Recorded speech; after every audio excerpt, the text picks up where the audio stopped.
Deus prefere os ignorantes.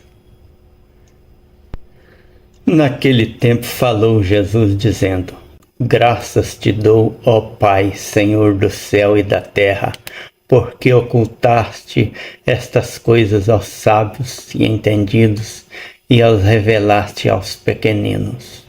Mateus 11, versículo 25. Bem-aventurados os pobres, porque deles é o reino dos céus. Mateus 5, versículo 3.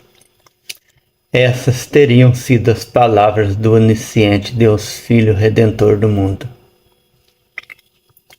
Naquele tempo, a esmagadora maioria da população se constituía de analfabetos sem nenhuma probabilidade de alçar a um padrão de vida digna. Todos eram facilmente moldáveis ao sabor dos interesses da elite romana, constituída de um pequeno grupo. Nada melhor do que criar um salvador que desse esperança aos miseráveis do império e os colocasse em oposição aos judeus.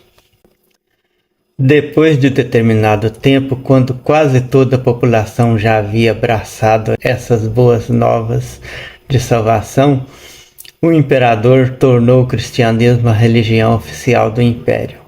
Aí, aqueles romanos que antes não se preocupavam com as crenças dos súditos começaram a perseguir e matar os que pregassem qualquer outra fé em seu território. Já não podiam mais esperar pela condenação divina do suposto dia do juízo.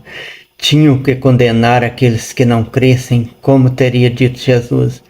Quem não crer será condenado. Eles só passaram a antecipar a condenação que, no dizer do Cristo, deveria ser no dia do juízo. E para manter todos sob seu domínio espiritual, a Igreja monopolizou a educação e todos que tinham a oportunidade de chegar a uma escola já eram doutrinados desde o início. Mas nem assim a Igreja escapou dos pensadores. Muitos dos que estudaram chegaram um dia à conclusão de que algo estava errado e tentaram informar. Aí, a Igreja precisou começar a condenar e executar os sábios que ousassem se opor a ela. Se alguém olhava para o céu com olhos geniais, enxergando o que as pessoas comuns não conseguem enxergar, esses eram os candidatos à tortura e uma morte horrível para exemplo de que de Deus não se zomba, pois seus representantes são cruéis e superpoderosos. Imagino que muitos dos cientistas do passado que foram cristãos o tenham sido na prática, guardando no íntimo suas conclusões para não terem o mesmo destino daqueles que tiveram a coragem de mostrar que o pensamento da Igreja era errado.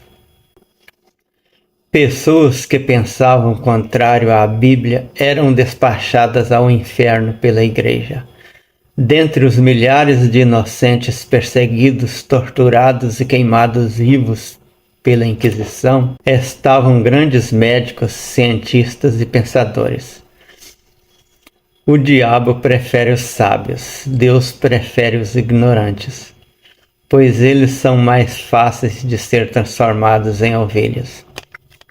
Giordano Bruno não voltou atrás, foi queimado vivo. Galileu Galilei, conhecendo o destino de Bruno, preferiu dizer o que a Igreja mandou para se livrar do inferno da Igreja. É muito provável que tenha sido intimamente um ateu, embora tenha morrido um cristão. Até hoje, não só a Igreja Católica, mas muitas outras também, formam grandes colégios e universidades na tentativa de continuar doutrinando o mundo contra a ciência. Vemos muitos que estudam ciências e fazem um grande esforço no sentido de negar as conclusões científicas contrárias ao pensamento religioso. Se o meio científico não tomar medidas cautelares, ainda corremos o risco de as religiões voltarem a perseguir, torturar e assassinar os verdadeiros cientistas para se manterem no poder.